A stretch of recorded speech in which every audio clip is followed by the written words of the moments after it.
ஏழாம் தேதி பிறந்தவங்க அவங்க லைஃப் ஸ்டைல் எப்படி இருக்கும், வாழ்க்கை முறை எப்படி இருக்கும்? 7, 16, 25 இந்த 7, 16, 25 பிறந்தவங்க வந்து யார் ஒருத்தவங்க 7ஆம் தேதியில் பிறந்திருக்காங்களோ அப்படின்னாவே சகலகலா வல்லவன். அதாவது நம்ம உடம்புல வந்து 7 சக்கரம் இருக்குது. அதாவது மூலாதாரம், சுவாதிஷ்டானம், மணிப்பூரகம், விசுத்தி, ஆக்னியம், சிரசம், அதாவது வந்து மேலே தவமையம். அதாவது வந்து இந்த 7 சக்கரங்களை கடந்து அகில லோகத்தையும் அடையக்கூடிய பாக்கியம் அவருக்கு உண்டு.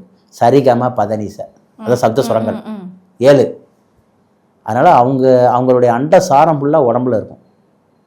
அவங்களுக்கு தெரியாத லாங்குவேஜே இல்லை, 4 லாங்குவேஜ் பேசுவாங்க 7ஆம் தேதி பிறந்தவங்க. 7ஆம் தேதி பிறந்தவங்க சில பேர் பேச்சே வராது, நல்லா பேசுவாங்க, இல்லாட்டி பேச்சு வராது, பேச்சில் குறைபாடு இருக்கும். பேச்சில் குறைபாடு 7ஆம் தேதி பிறந்தவங்க. அது இந்த கேதோட இன்ஃப்ளூயன்ஸுங்கிறேன். அது மாதிரி சிக்கல், எங்கேயாவது போனால் அவங்களுக்கு ஒரு சிக்கல், எந்த ஒரு இடத்துக்கு போனாலும் ஒரு சிக்கல் அனுபவிச்சு தான் மேலே வருவாங்க, ஒரு தடையை அனுபவிச்சு தான் மேலே வருவாங்க. எந்த இடத்துக்கு போனாலும் உங்களுக்கு ஒரு பிரேக், ஆனால் முயற்சி பண்ணி ஜெயிச்சிருவாங்க. ஆனால் இவங்க கணவன் மனைவி ஒற்றுமையாக இருக்க முடியாது. இந்த 7ஆம் நம்பரில் பிறந்தவங்க ரொம்ப பேர் லைஃப் பார்ட்னர் நிம்மதியாக இருக்க முடியாது. ஏன் அதை உங்களுக்கு சொல்கிறேன்னா, 7ஆம் தேதி வந்து ஒருத்தருக்கு நல்ல, அதாவது வந்து 2ஆம் நம்பரில் மனைவி கிடச்சிட்டாங்கன்னா ரொம்ப பிரச்சனைங்கிறேன்.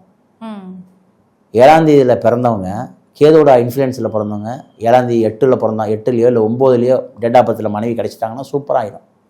இது கிடைக்காம மாறி ஒருத்தவங்களுக்கு கிடைச்சிதுன்னா பிரச்சனை தாங்கிறேன்.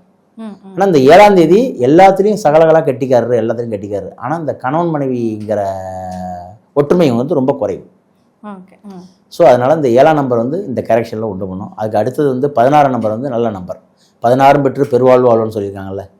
இந்த 16 இந்த அபிராமி அந்தாதியில் ஒரு பாட்டே வரும், 16 செல்வம் கலையாத கல்வியும் கோணாத வகையிலும் ஒரு துன்பம் இல்லாத வாழ்வும். இந்த மாதிரி இந்த 16 வகையான பாட்டும் தனம் தரும், கல்வி தரும், ஒரு நாளும் தலைவரியா மனம் தரும், தெய்வ வடிவம் தரும், நெஞ்சில் வஞ்சமில்லா இனம் தரும், நல்லனை எல்லாம் தரும், அன்பர் என்பவருக்கு கணம் தரும் பூங்குழாய் அபிராமி கடைக்கண்களே.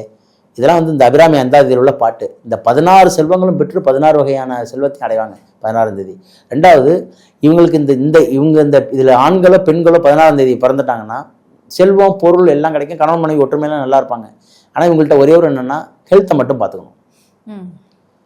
ஒன்று 16ஆம் தேதி பிறந்தவங்க நேர் ஆப்போசிட்டில் கணவரை பாதிக்கும், இல்லை கணவர் 16ஆம் தேதி பிறந்தால் நேர் ஆப்போசிட்டு மனைவியை பாதிக்கும். இது ஒன்று தான். மற்ற எல்லா இந்த இருக்கிற 7ஆம் நம்பர்லேயே 16 நம்பர் தான் நல்ல நம்பர். அதுக்கு அடுத்தது 25ஆம் நம்பரை நீங்கள் எடுத்திங்கன்னா அதுவும் கணவன் மனைவி சஃபயர் தாங்க. 25ஆம் நம்பர் பேரு புகழ் எல்லாம் உண்டு, திடீர் அதிர்ஷ்டம் அவங்களுக்கு, திடீர் புதையல் ஒருத்தவங்க கிடைக்குதுன்னு சொல்கிறாங்களே. சார் நான் அந்த மாதிரி நினைக்கவே இல்லை, இவங்க வந்து இவங்களை எனக்கு கொடுத்து இந்த மாதிரி என்னை ஆளாக்கி விட்டுட்டாங்க, இந்த இந்த இந்த இந்த சொத்து எனக்கு கிடைக்குன்னு தெரியல, இந்த மாதிரி கிடைச்சிருச்சு. இந்த மாதிரி சில பேருக்கு புதையல் கிடைக்கிறது அதிர்ஷ்டம், திடீர் வாய்ப்பு கிடைக்கிறது 25ஆம் தேதியில். அது மாதிரி வந்த பணம் திடீர்னு போயிடும்.